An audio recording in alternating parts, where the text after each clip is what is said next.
Welcome to Never a Dull Moment. I'm Greg Blythe, and today we're going to ask the immortal question, does size matter? Yes, it does.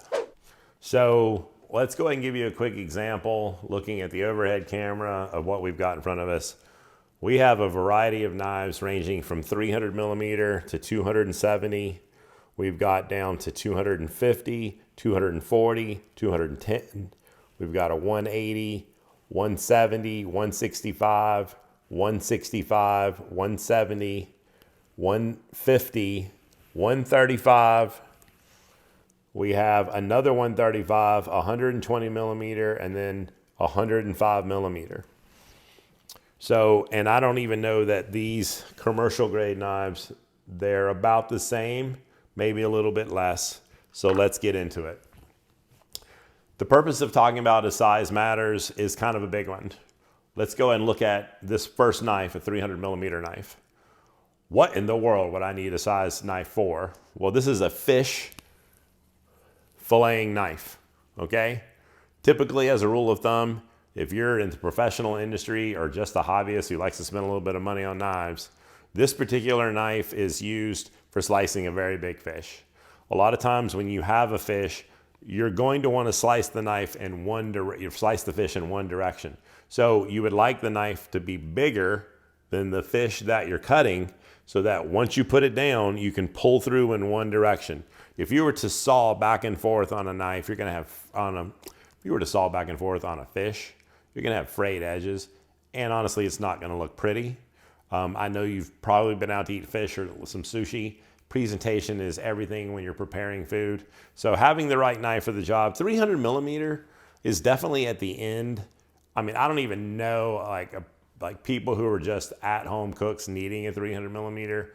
A sushi chef, definitely. They make knives bigger than this, 330 millimeter, 360, and they go on. I'll probably try to put a clip in here for you of some, $1 million tuna where they really have a large knife. So you spend the money on the tuna, spend the money on the knife, thousands of dollars on a knife to be able to put the one cut in and then pull in one direction. I mean, if I slice the tuna down the middle and just took a quarter out, this is gonna get deep inside the fish.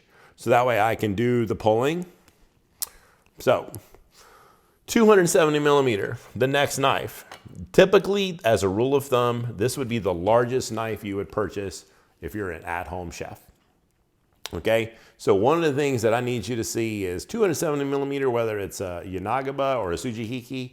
For those of you who don't know, whether it's a meat slicing knife or a raw fish slicing knife, 270 millimeter as a general rule is the largest knife you would ever use. One of the things I'd like you to take a quick look at when you're looking at all these knives is knuckle clearance. So when we talk about does size matter, for me being an average person, if this knife were to be put down, my knuckles clear. But if I was a bigger man that played like some big sports, I might have some trouble and have my knuckles actually banging into the board. Okay, so that wouldn't be comfortable. If we go ahead and look at the knife clearance on the knuckles between this and a 270 millimeter chef knife, I mean, obviously one sits a lot closer. We can see this a little taller. So a larger man might actually be able to use this as his slicing knife and have a little bit of a clearance. So when you go into to this next knife, I really like this knife. This is a 240 millimeter chef knife. And the thing that I noticed about it when I'm using it, when I'm doing bell peppers and I'm able to cut the top off, cut the bottom off, and then kind of roll the pepper, it's a little more narrow in this direction. Its height is a little bit more shallow. And honestly, I feel like I can get into nook and crannies, especially as it tapers right here. Compared to a knife like this is much larger at the top. I really do like the way the pointy end kind of lets me in and do detailed work, even though it's a large, long knife. So as we taper down, let's jump over the Masamoto, which is a 240 millimeter knife, even though it registers 240, I think it's closer to 250. When I first got this knife, being a new knife user, this is the first nice knife I ever purchased. This is a 210 millimeter knife, and it was daunting. I mean, it really did make me feel like the knife was too big. It made me feel like the end of it is way over there, and working with it seemed, I mean, it seemed difficult. And then as I became acclimated, this is a knife that seems like just a great length. But I will say, as we move down, we're starting to get into the area that I think is a little bit more universal. This particular knife, these two bunkas, this is 180 millimeter, and then we have 170. I actually have a 190 millimeter in a drawer, and it doesn't have a handle on it, and that's another episode, and when we get that out, I'll put a link above. But, you know, as I'm going down, you start to figure out, like, what's the size for you? Now, my wife, obviously, is not as tall as I am. Her hands are a little bit smaller than myself. I think for her, she's a little bit uncomfortable at 210 millimeter. Now, chef knives are the #1 most purchased knife in the world, partially because cooking is a thing that, you know, a lot of people do. And as you get more acclimated, it's the utilitarian universal knife. But when you get down here to the santoku bunka area, this is really kind of like a height, a size that's just great. This 180 millimeter, it sits nice and tall. Okay, the K-tip on the edge allows you, when you're doing shallots, to get way back in the back of, say, an onion or a shallot. Detailed work. So, but really, I mean, do you really need a knife much bigger than this? I would say until you get into the fish, you don't. Now, obviously, if you're a person that's using a lot of cabbage, lettuce, things of that grade, you would need a much larger knife. It's a little more work. Honestly, your knuckles are going to be hitting the food on these. Now, I would expect a lot of us who are not working with something like cabbage and lettuce being cut, we really could avoid some of this for the at-home cook. On a professional level, I think this is where you live. When you get down here, I see all the kids coming up. These are large knives, even to a child, to grandmother. We're all shrinking as we get older. Our hands are smaller, everything. I think this 180 millimeter area, 165, is universally going to be able to take care of everything. So if you're not a professional chef, you definitely could purchase something in this area. The santoku as a shape, it is the second most popular shape. This 165 millimeter knife is definitely one that I can see almost everyone having. Children, grandma, wife, the male, the man of the house. You're definitely going to be able to use this knife for almost every single thing. You can use it to carve meat. At least with meat, you can go back and forth.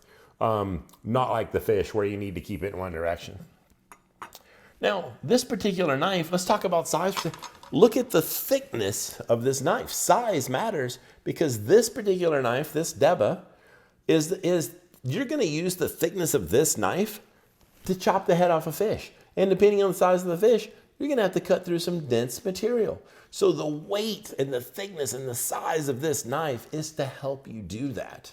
Okay? Now let's look at two boning knives. When we are dealing with chicken bones and different meats that are on the bone, the thickness of this knife is going to carry, okay, a certain amount of weight and density that once again is going to help you break through. Now this is going to be a little bit more for like boning around chicken. You might actually need to break some stuff, and this is great, those Chinese cleavers. Okay, so this is going to have that weight to really help you kind of through. So which size is perfect? The 170 millimeter, the 150? That's up to you.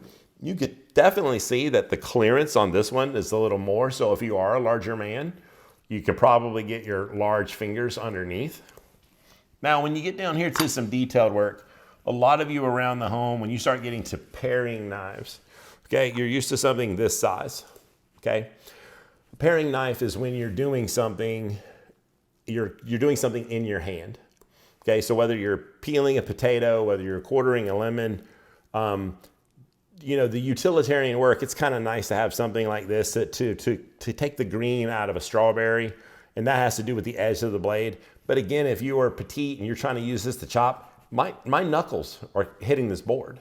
So it would be difficult. So you could turn around over here, the same knife, Okay, it's a little longer. This ajikiri is basically a tall paring knife, but it's giving my fingers a little bit more room. So when we say size matters, it does, because I'm able to do with the pointy edge every single thing that you need to do with this paring knife with knuckle clearance, a little bit more weight behind it. The density is going to help push through, especially if I'm doing the design work on, I mean, who does design work on a mushroom? There are people, you know, but you're able to do everything that you need to do.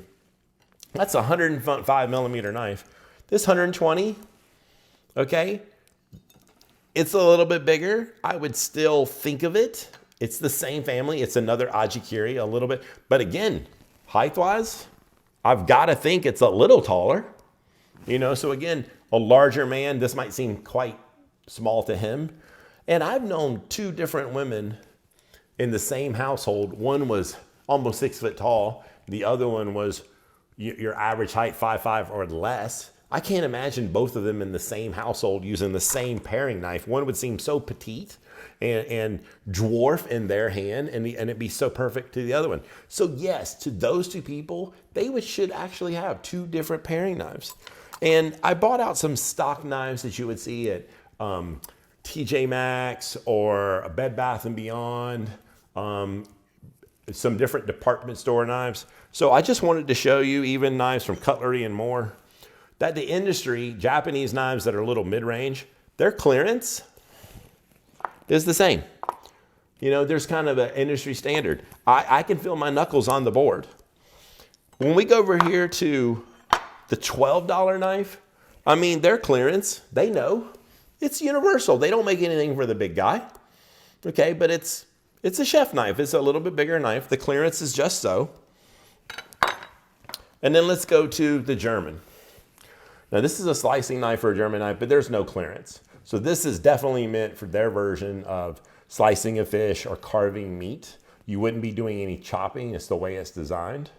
Okay, now I don't know how big of a fish I could carve with this, and I don't know how big of a turkey or a roast I can carve with this, but this is probably the most universal size you would see with a French company like Sabatier, German companies like Wusthof, Hinkel, Messermeister. So yes, even the standard never gets dull, ever sharp. This is a Hinkel brand. It's kind of got serrated edges. Even their clearance is a certain height that's kind of universal. I think that if you are a person of stature, you would definitely want to get a much larger knife. So the right knife for the right job, size does matter according to the job that you're doing. Make sure that when you're purchasing knives, you feel the knives, you put them in your hand. You probably have never thought of clearance. And if you're dealing with fish, you've probably never thought of thickness of spine to cut through or length to slice in one direction. This is new to you, but if you've been cooking for a while, you already know size does matter. I'm glad we answered the immortal question. Seems to be true a lot, not always, but true a lot. If you have any questions, please leave it in the comment area. If you have one of these beauties, definitely let us know about it in the comment area. I'd love to hear about your knife collection. If you have any questions for future purchases, what should you get? Please ask. I love answering. Thank you. I hope this was never a dull moment. God bless.